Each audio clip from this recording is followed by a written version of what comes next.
I never thought my life would change so drastically in just one day. As a park ranger, I'd grown accustomed to the quiet solitude of nature, the predictable rhythm of the seasons, and the simple pleasure of my daily routines. But that day everything shifted. It was during the off-season, a time when the park was practically empty. I was doing my usual rounds, checking for any damage from the recent storms, when I heard laughter echoing through the trees. It was a sound so out of place in the stillness of the forest that I couldn't help but investigate. That's when I saw her. Elena.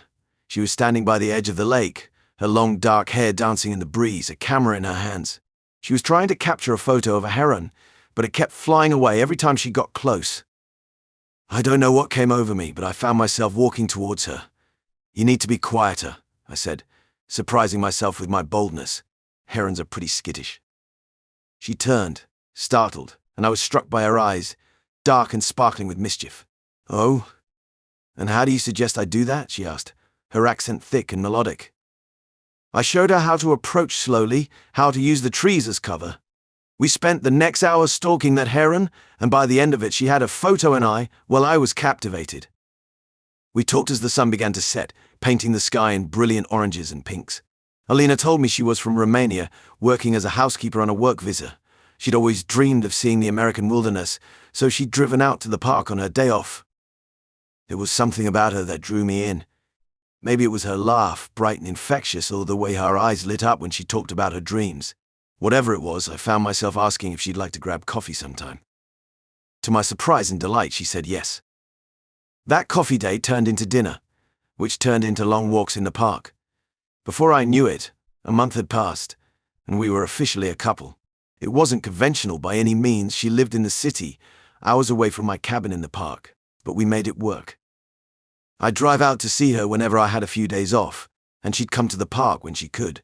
We'd spend our time exploring the trails, watching the sunset from my favorite lookout point, or just sitting by the fire in my cabin, talking about everything and nothing. As the months passed, our relationship deepened.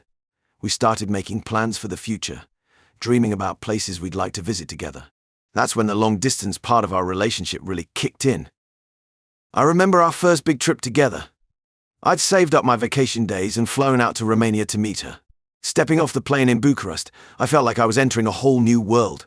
The sights, the sounds, the smells, everything was so different from what I was used to. Alina was there to greet me, her smile brighter I'd ever seen it. She showed me around her hometown, introduced me to her family, and helped me fumble through my first attempts at speaking Romanian. It was during that trip that I realized how much I loved her, how much I wanted to build a life with her. After that, we tried to meet up as often as we could. Sometimes I'd fly to Romania, other times we'd meet somewhere in between, a beach in Greece, a mountain town in Austria. Each reunion felt like falling in love all over again. The distance was hard, there's no denying that. But in a way, it made our relationship feel more adventurous, more special. Every moment we had together was precious, and we made the most of it. I started learning Romanian more seriously, wanting to surprise her the next time we met. I'd practiced during my long patrols in the park, much to the amusement of the wildlife. I imagined a future where I could make her happy, no matter where we ended up. 2 years into our relationship, I knew I wanted to spend the rest of my life with Alina. I'd seen how difficult life was for her in Romania, the corruption, the economic struggles. Her mother was constantly worried about Alina's future, and I could see the toll it was taking on both of them. I wanted to give Alina a better life, away from all that stress and uncertainty. So, during my next visit to Romania, I made up my mind to propose. I remember that day vividly. We were having dinner at a small, modest restaurant in her hometown.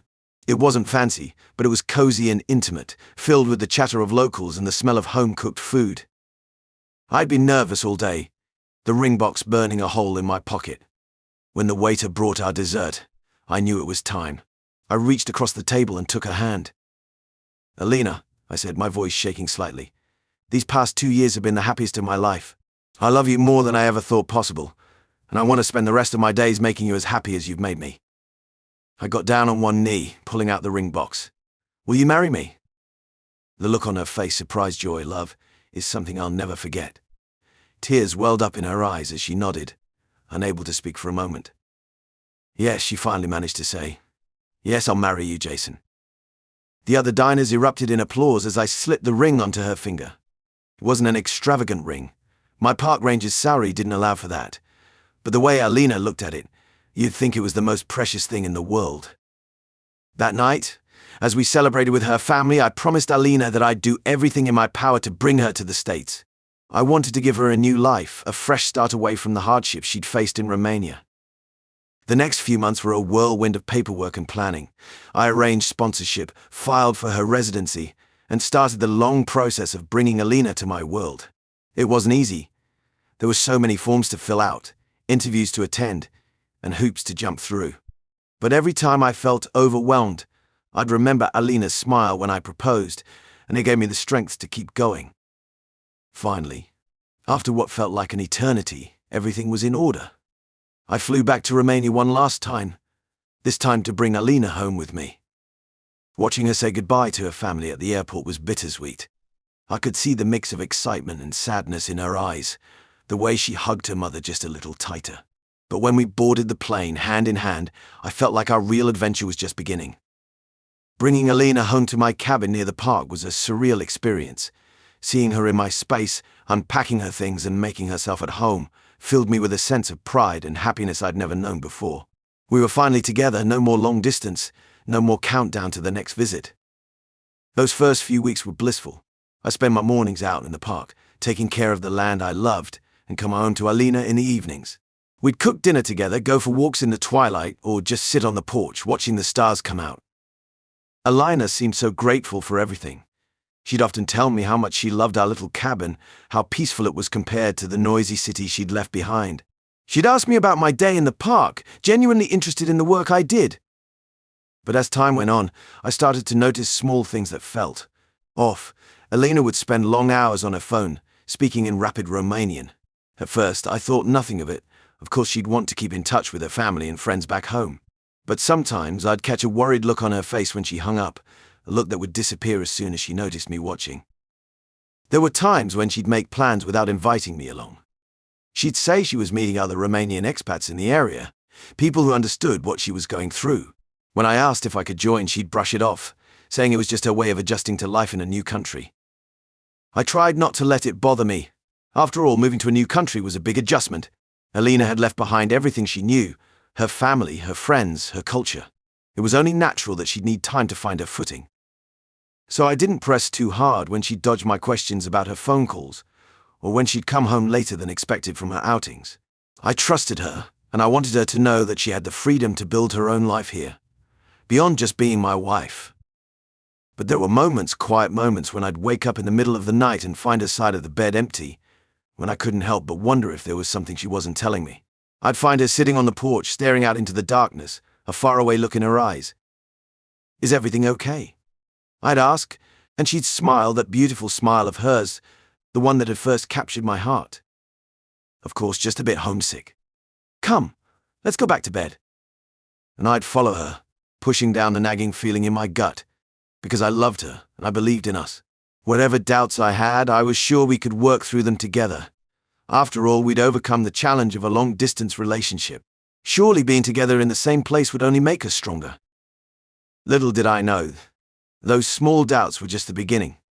The life I thought we were building together was about to crumble, and I was completely unprepared for what was coming. I couldn't shake this nagging feeling in my gut. Something was off with Alina, but I couldn't put my finger on it. We'd been living together in my cabin for a few months now, and while everything seemed fine on the surface, there was this distance between us. I'd catch her on the phone, speaking rapid-fire Romanian, her voice hushed. When I'd walk into the room, she'd quickly end the call or switch to English. It was probably nothing, right? Just homesickness, I told myself. But then there were the nights out. More and more often she'd dress up and head into town, claiming she was meeting new friends. I encouraged it at first. I wanted her to feel at home here. But the frequency was increasing, and she'd come back later and later, sometimes smelling of alcohol and cigarettes.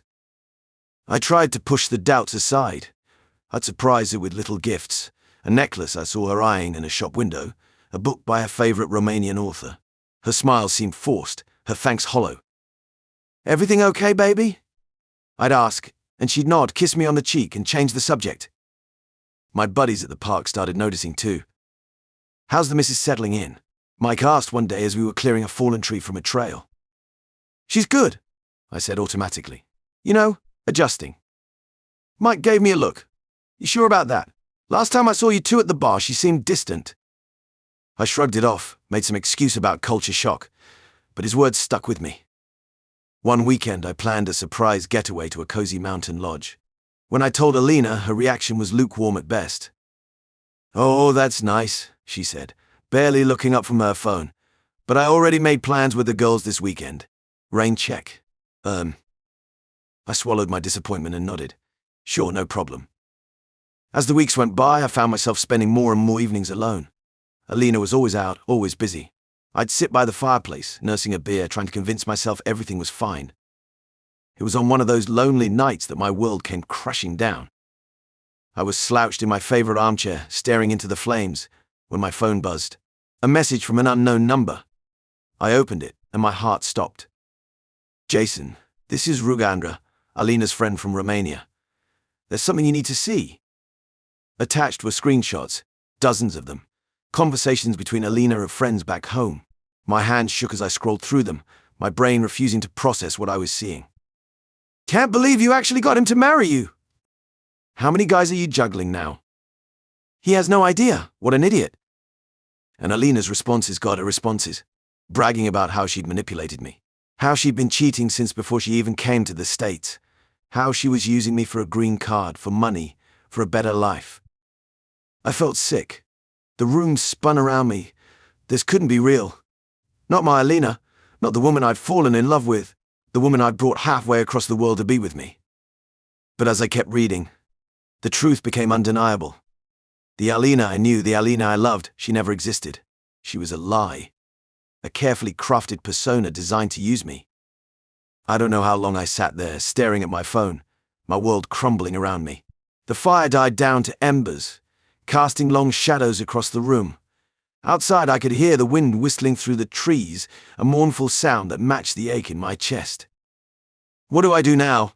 How do I confront her? Should I even bother? My mind raced with questions, with possibilities, with the sickening realization that every moment of our relationship had been a lie. As I sat there, numb and lost, one thought began to take shape in my mind, a cold, hard resolve that cut through the pain and confusion. She wouldn't get away with this. I wouldn't let her. I sat there, staring into the fireplace, the flames dancing and flickering, mirroring the chaos in my mind. The screenshots Rugandra had sent me burned in my memory, each word a dagger to my heart. Alina, the woman I thought I knew, the woman I loved, had been playing me this whole time. The cabin felt suffocating. Every surface held a memory of us, now tainted by her deceit. I clenched my fists, my knuckles turning white. The urge to break something, to scream, to confront her was overwhelming. But I didn't. I couldn't. Not yet. I heard the crunch of gravel outside. Alina was home. Taking a deep breath, I schooled my features into the same distant expression I'd worn for weeks. She walked in, her perfume filling the air, making my stomach churn. Hey, she said, barely glancing at me as she hung up her coat. Hey, I replied, my voice steady despite the storm raging inside me. She brushed past me, heading to the kitchen. I watched her move, remembering how I used to find her graceful. Now, all I saw was a snake slithering through my life, poisoning everything. The next few days were a blur of silent rage and cold calculation. I went through the motions, waking up, going to work, coming home. But inside I was different. Every smile I forced felt like a crack in my sanity. Every time I looked at Alina, I saw two faces. The woman I thought I knew, and the lying, cheating manipulator she really was. I stopped reaching for her at night. My touch, once warm and loving, became clinical when we had to interact. She noticed, I could tell. But she didn't say anything. Why would she? She was too busy with her phone, probably texting her other lovers or her brother. Her brother, Dragos. The memory of our drunken conversation in Romania suddenly came flooding back. We were at some dingy bar, the air thick with smoke and the smell of cheap beer. Dragos, his words slurred, had bragged about his involvement in arms smuggling. You know, Jason, he'd said, leaning in close, his breath reeking of alcohol, Alina's not just a pretty face. She's my lookout sometimes. Smart girl, my sister. I'd laughed it off then, thinking it was just drunk talk. But now it was a lifeline, a way to make Alina pay for what she'd done. I spent the next week gathering information. Every moment I wasn't at work, I was piecing together the puzzle of Alina's deception. I saved the screenshots from Ruxandra, encrypted them, and stored them in multiple locations. When Alina mentioned her brother in passing, I'd casually record the conversation on my phone, making sure to get her to elaborate on his business dealings. I dug deeper into her past, using contacts I'd made through my work as a park ranger. It wasn't exactly legal, but at this point I didn't care. I needed ammunition, and I was going to get it. All the while I maintained my facade, cold, distant, but not confrontational. Alina would kiss me goodbye in the morning, and it took every ounce of self-control not to flinch away. Her touch, once electrifying, now made my skin crawl, but I endured it. I had to. The plan forming in my mind required patience. One night, as we sat in silence at the dinner table, Alina looked up at me. "Is everything okay, Jason?" she asked, her voice laced with fake concern. "You've been different lately." I met her gaze, seeing the calculation behind her eyes. She was worried, not about me, but about her plan falling apart. "Everything's fine," I lied smoothly, taking a bite of my food. "Just tired from work." She nodded, seemingly satisfied, and went back to her phone. I watched her, my fork suspended mid-air. In that moment, I realized the depth of my transformation. The old Jason would have confronted her, would have demanded the truth. But this new Jason, forged in the fires of betrayal, was patient, calculating, dangerous. I couldn't confront her yet.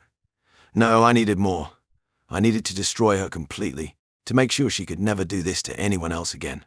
And as I watched her tap away at her phone, oblivious to the storm brewing inside me, I knew I was close.